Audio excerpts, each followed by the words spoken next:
성령 강림 사건은요, 교회가 탄생하는 것을 알리는 아주 강력한 사건입니다. 이 일 이후에 교회가 또 선교가 제대로 시작이 되었다라고 볼 수 있어요. 그런데 우리가 성령 강림이라고 하면은 성령 강림이라고 했을 때 생각하는 그 생각, 그 이해의 폭이 좀 좁은 것 같아요.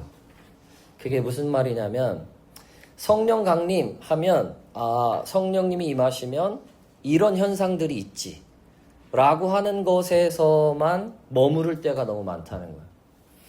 예를 들면 오늘 우리가 사도행전을 2장을 읽었는데 거기 2절에서 4절을 보면은 갑자기 하늘에서 세찬 바람이 부는 듯한 소리가 나더니 불길이 솟아오를 때 혓바닥처럼 갈라지는 혀들이 각 사람 위에 내려앉았다. 그들은 모두 성령으로 충만하게 되어서 성령이 시키시는 대로 방언으로 말하기 시작했다.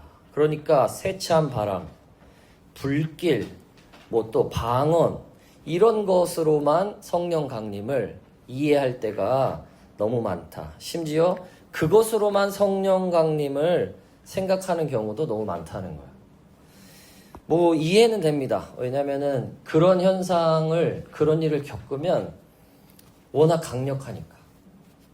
벌써 지금 좀 더우시죠? 성령이 뜨겁게 역사하는 건지 에어컨이 안 되는 건지 한번 잘 봐보세요. 저 같은 경우도 성령의 역사, 성령의 충만함을 소위 경험한 순간들이 있어요. 중학교 때 방언을 받았다거나, 또 귀신이 떠나는 일들을 본 적도 있고, 막 쓰러지는 사람들, 심지어 어떤 분이 기도를 하는데 막 손에서 금가루가 막 떨어지는 일들도 보고, 참, 와, 성령님이 역사하시니까 이러는구나 하는 경험을 누구하고 경쟁적으로 얘기하자 그러면 저도 말할 게 많아요. 근데 그런 기억들이 얼마나 강력한지 몰라요. 그러다 보니까 성령 충만, 그러면 그런 강렬한 기억으로 어떤 체험으로 생각이 딱 이렇게 멈춰버릴 때가 많다는 거예요. 근데 여러분, 다 좋은데 그 상황 속에서, 그런 경험 속에서 이런 질문을 꼭 해봐야 됩니다. 뭐냐면, 그런 체험들이 나로 하여금 성숙한 그리스도인이 되게 만들고 있는가? 방언을 그렇게 많이 하는데 나는 내적으로 성숙한 크리스찬인가? 방언을 그렇게 뜨겁게 하는 만큼 나는 사랑이 넘치는가? 나는 성령의 어떤 역사를 경험했다고 말하는 만큼 내 일상의 삶에서 다른 어떤 경험이 없어도 내 안에 계신 성령님을 신뢰하면서 그 성령님과 친밀히 교제하고 있는가? 이렇게 한번 꼭 물어봐야 돼요. 나 자신에게. 그렇지 않으면 그렇게 강력한 경험은 그냥 일종의 카타르시스를 맛보는 것에 불과한 거예요. 성령님은 우리한테, 야, 니들 세상 사는데 별로 그렇게 재미없지? 심심하지? 별로 그렇게 그냥 뭔가 익사이팅한 것도 없고 막 별로 없지? 이거 한번 맛볼래? 이러려고 성령님이 오신 게 아니에요. 근데 우리는 자칫 잘못하면 성령님이 나한테 뭔가 강력한 경험을 하게 하시려고 오신 것처럼 생각하고 끝나버릴 수도 있다는 거예요. 여러분, 그렇게 성령님의 역사가 강력한 이유는요, 성령님이 오셨다라고 하는 확실한 증거를 보여주기 위함이지 그게 전부가 아니에요. 단순히 방언 자체가 목적이 아니고 단순히 어떤 뜨거운 체험의 그것이 전부가 아니라는 거예요. 여러분, 한국 교회가 얼마나 뜨거운 교회입니까? 여기 이제 우리 권사님들도 몇 분 와 계시는데, 그 옛날에 한국 교회의 뜨거움 하면 세계 어디에 내놔도 부족하지 않죠. 근데 여러분, 한국 교회가 그렇게 뜨거운 교회가 돼서 부흥하고 성장해서 많은 크리스찬들이 늘어났다라고 하지만, 물론 요즘 많이 줄었다고도 하는데, 그런데 오늘날 우리 그리스도인들의 모습을 볼 때 너무 열심히 살지만 지쳤다, 공허하다, 막막하다, 허무하다, 옛날엔 이랬는데 요즘은 좀 그런 것 같아 라는 고백을 얼마나 많이 하는지 몰라요. 왜 그럴까요? 성령님이 우리를 떠나셔서 그런 걸까요? 아니면 옛날보다 더 강한 경험이 필요한데 그 경험을 못해서 그런 걸까요? 여러분, 오늘은 성령 강림 주일인데요. 성령 강림이 우리에게 어떤 의미가 있는지를, 왜 성령님이 오신 건지를 다시 한번 확인할 필요가 있습니다. 특히나 우리 동행교회는 요즘 이 영성이라고 하는 말을 많이 써요. 영성. 정말 나는 온전한 그리스도인인가? 쉽게 말하면 그런 차원의 관심을 많이 갖는데요. 이 영성의 측면에서 보면은 성령 강림은 외적인 현상에 국한되지 않습니다. 오히려 뭐에 가깝냐면 내적인 능력에 가까워요. 그러니까 영성이라고 하는 측면에서 보면 성령님이 오신 이유는 겉으로 드러난 어떤 현상을 경험하기 위한 것이 아니라, 무슨 더 강한 체험을 했느냐가 아니라 우리 내면이, 우리의 영혼이 얼마나 강건해졌느냐라고 하는 것에 더 주안점이 있는 거라는 거예요. 성령님이 임하시면요, 우리 영혼의 가장 깊은 곳에서부터 변화가 일어나요. 변형이 일어나요. 똑같은 생각을 그 전에도 똑같이 해왔지만 성령님이 임한 사람은, 성령님과 가깝게 성령님과 친밀한 사람은 똑같은 생각이 나한테 일어나도 그 생각을 해석하는 방법이 달라집니다. 성령님이 이 안에 충만한 사람은 똑같은 일들이 내 삶에 펼쳐져도 그 일을 해석하는 게 달라져요. 아예 다른 일이 일어난다. 맨날 좋은 일만 일어난다. 그렇지 않아도 어제도 내 인생은 비참한 것 같았고 오늘도 내 인생은 비참한 것 같아도 성령님과 친밀한 사람은, 성령이 그 안에 충만한 사람은요, 어제 비참했던 그 인생과 오늘 비참했던 인생이 다르지 않은데 어제 없었던 평안이 오늘 있습니다. 왜 그럴까요? 성령님 때문에 내 삶을 보는 관점이 바뀌는 거예요. 환경이 안 바뀌어도 내 마음이 바뀌어버린 거예요. 여러분, 이런 퀴즈 좋아하실지 모르겠는데 여러분에게 한, 너무 크게 얘기하면 현실감이 없으니까 한 10억 있다고 해보죠. 10억. 근데 여러분한테 10억이 있는데 이 마음은 지옥 같아. 이거 하고 여러분한테 100만 원이 있는데, 10만 원으로 하죠. 10만 원이 있는데 마음이 너무 기쁜 거 하고, 여러분 어떤 거 하실래요? 대답하지 마세요. 혹시나 10억을 고를까봐 제가 걱정이 되네. 10억이 있는데 마음이 지옥 같아. 근데 난 10만 원이 있는데 마음이 천국이야. 딱 이거예요. 제가 여러분이 알아듣기 쉽게 말하는 거예요. 꼭 돈으로만 비유하면 옳진 않지만 쉽게 이해하기 위해서. 성령님이 내 안에 계시다. 성령님 오셨다라는 건 이런 거예요. 10억이 있어도 인생이 지옥 같아. 근데 어제도 10만 원이 있었는데 어제는 지옥 같았어. 나는 왜 돈이 10만 원밖에 없나? 근데 성령님이 임하시고 나니까 똑같은 10만 원, 여전히 난 10만 원밖에 없어. 근데 내 마음이 천국 같아. 그게 성령님이 오신 이유예요. 성령님이 오신 사람은 그렇게 내면에 변화가 일어나요. 변형이 일어나요. 여러분, 그래서 시편에, 우리가 아까 시편에 기도를 했는데 여러분 주보에는 그게 구절로 안 나와 있지만 이런 표현이 있어요. 주님께서 주님의 영을 불어넣으시면 그들이 다시 창조됩니다. 주님께서는 땅의 모습을 다시 새롭게 하십니다. 주님의 영이 임하면요, 성령님이 오시면 새 창조가 일어나는 거예요. 새 창조가 일어난다는 게 뭐 피부가 달라지고 몸이 젊어지고 이런 게 아니라 나란 존재가 새로워지는 겁니다. 새로워지는 거예요. 환경은 똑같은데, 여전히 상황은 똑같은데, 여건은 똑같은데, 내 옆에 있는 사람도 똑같은데 성령님이 내 안에 온전히 거하시면 내 내면이 달라져서 삶이 다시 보이는 거예요. 여러분, 이 은혜가 있으시기를 축복합니다. 이 부분을 좀 더 살펴보기 원하는데요. 아까 우리가 구약의 말씀을 읽었어요. 구약의 말씀을 읽었는데 구약의 관점에서 보면 이스라엘 백성들의 오순절이라고 하는 절기가 이 오순절이 이 신약의 성령 강림절하고 똑같은 겁니다. 이 오순절날 성령이 강림하셨죠. 구약에서 이스라엘 백성이 유월절 어린 양의 피로 출애굽을 하고 50일째 되는 날 시내산에 도착해서 하나님으로부터 모세가 대표적으로 돌판에 새겨진 율법의 말씀을 받습니다. 아시죠? 이 날이 날짜로 따지면 이때가 오순절이에요. 오순절. 출애굽하고 6월절에서 50일 지난 오순절인데 이때 이스라엘 백성의 정체성이 바뀌어요.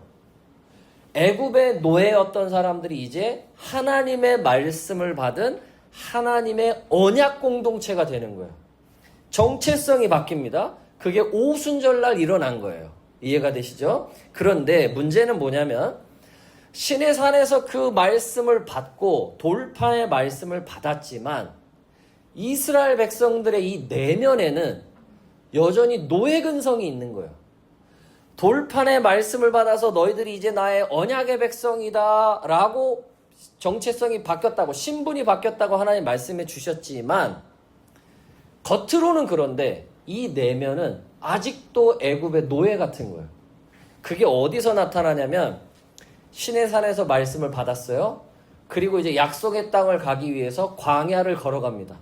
근데 얼마 지나지 않아서 이스라엘 백성들에게 어떤 일이 일어나냐면 불평 불만이 막 폭발합니다. 어떤 불평이냐? 고기 먹게 해달라고. 왜 교회에 왔는데 고기 반찬 하나 없냐? 이게 출애굽의 상태예요.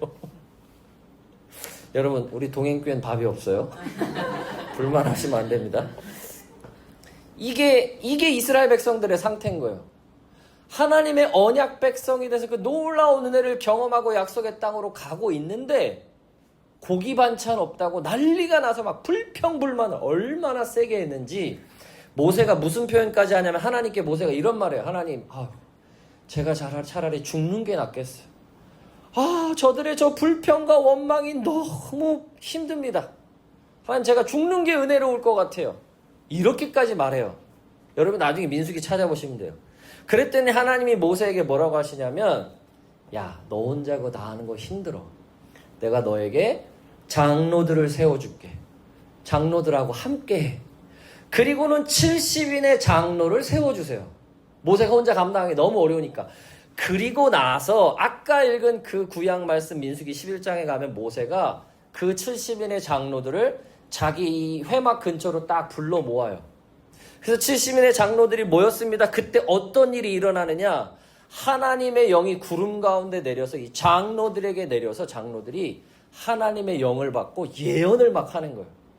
근데 그때 그 모세가 부른 회막에 와야 되는 두 명이 또 있었는데 엘닷과 메닷이라는 사람이, 근데 어떤 이유인지 모세의 부르심에 따라서 그 회막에 안 오고 자기들의 텐트에 있었어. 자기들의 텐트에 있었는데도 그 두 사람에게도 하나님의 영이 임해서 막 예언을 막 하는 거예요. 그러니까 여호수아가 그걸 보고 놀래가지고 모세한테 이렇게 말해요. 선생님 모세시여 저 사람들이 예언하는 거는 못하게 해야 되지 않겠습니까?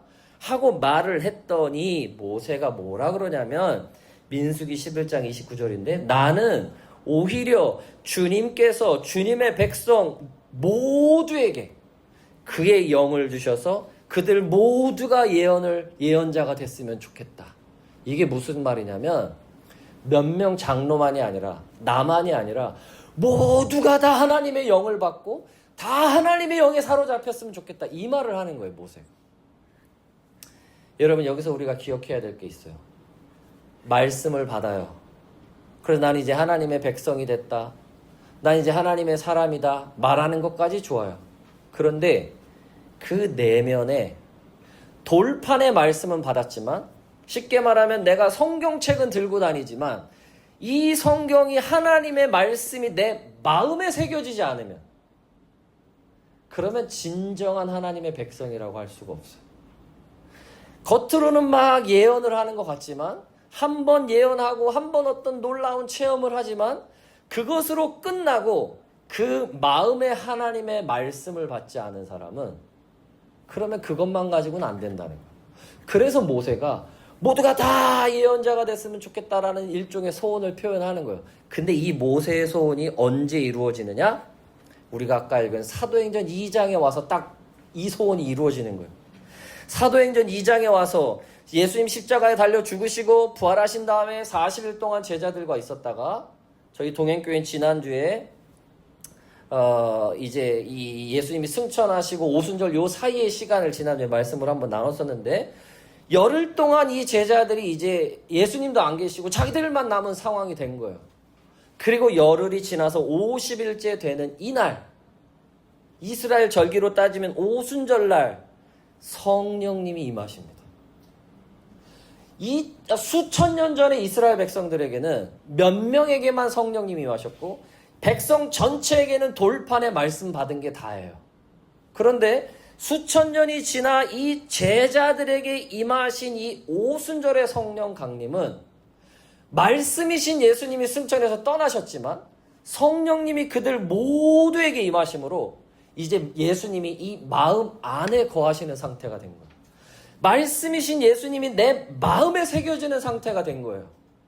그리고 나니까 제자들의 삶은 완전히 다른 삶이 돼요. 율법만 아는 제자들은 예수님이 함께 계셔도 예수님 부정하고 예수님 모른 척하고 여전히 신뢰하지 못했어요. 그런데 성령님이 임하셔서 육신의 예수님은 함께 계시지 않지만 성령님으로 말미암아 그 안에 예수님이 거하시게 된 제자들은 그 예수님과 3년 동안 동고동락할 때와는 완전히 다른 모습으로 변모합니다. 자기들을 죽이려는 자들에게도 예수님을 전하고 복음을 전하고 어떤 상황에서도 주님을 부정하지 않고 죽음 앞에서까지도 주님을 자랑하는 삶으로 확 바뀌어요. 여러분, 이게 성령님이 오신 이유, 목적이에요. 어떤 체험을 하게 하려고 하시는 게 전 목적이 아니라 말씀을 밖으로만 받아서 돌판에만 받아서 말씀을 책으로만 가지고 있는 자들이 아니라 말씀이 성령으로 말미암아 마음판에 새겨져서 이 내면이 달라져서 환경은 달라진 게 아무것도 없지만 그 안에 성령님이 거하심으로 말미암아 그 존재가 변형되도록 만드는 것. 그게 성령님이 오신 목적입니다. 그럼 이제 여기서 질문해 봐야죠. 그럼 지금 나는 성령님이 이런 목적으로 오셨는데 그럼 지금 나는 어떤 신앙의 모습인가? 율법 신앙, 신의 산에서 돌판에 말씀 받는 수준의 신앙생활을 하는 사람들의 특징은 열심히 기도도 하는 것 같고 열심히 성경도 읽는 것 같고 열심히 말씀대로 사는 것 같지만 그 사람들의 본질적인 문제는 자기 노력과 자기 힘과 자기 열심으로 산다는 거예요. 어떻게든 내가 더 많이 기도하고 어떻게든 내가 더 많이 성경 읽고 어떻게든 내가 열심히 해서 하나님을 기쁘시게 해보겠다라고 하는 거예요. 멋있긴 합니다. 그런데 안타깝지만 한계가 있어요.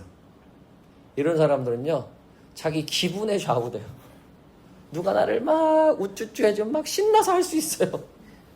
근데 누가 조금만 기분 나쁘게 하면 나를 무시한다, 어쩐다, 그러면 이게 전형적으로 자기 힘으로 신앙생활을 하는 거예요.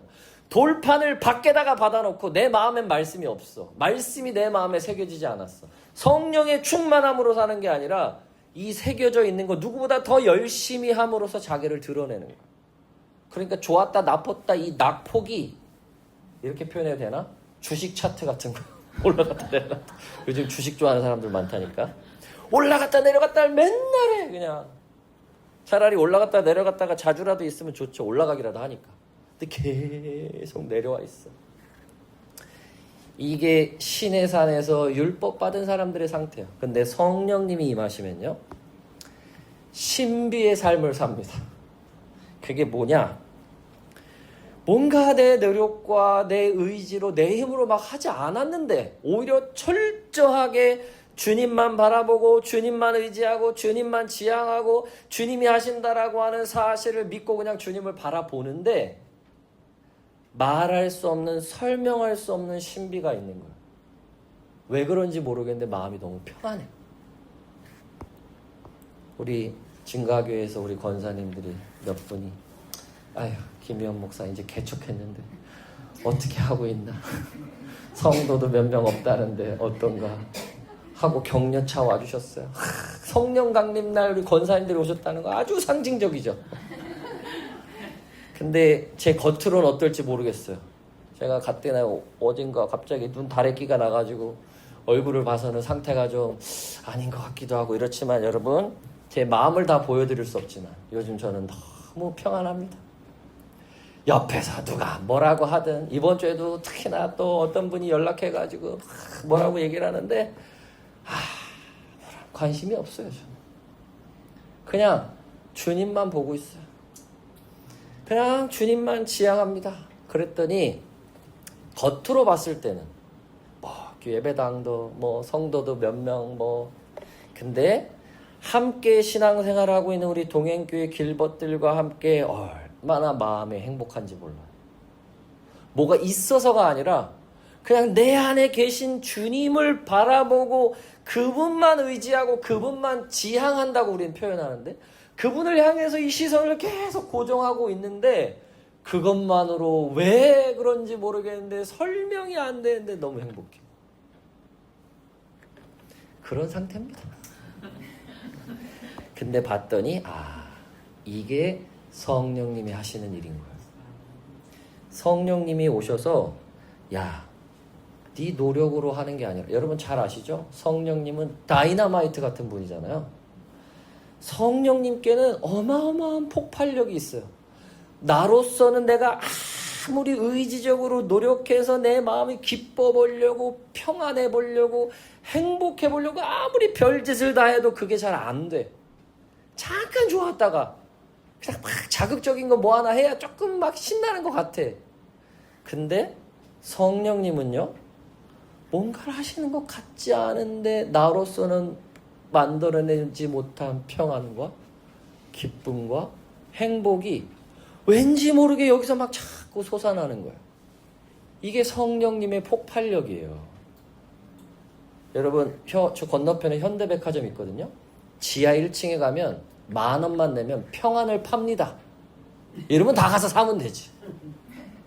10만원 100만원 내도 아무도 평안을 나한테 못 줘요.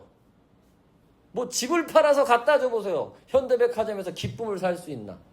잠깐 만족은 할 수 있죠. 비싼 옷 하나 사면 맛있는 거 먹으면. 근데 진정한 영원한 평안은 없어요. 하지만 성령님은 내가 그냥 그분을 바라보고 내 안에 계신 그 성령님을 의지하고 있을 뿐인데 내가 원하거나 내가 바라거나 내가 꿈꾸지도 않았는데도 내 안에 성령님만이 주실 수 있는 평안으로 기쁨으로 만족으로 인도하시더라. 여러분 이게 성령님이 오신 진정한 이유입니다.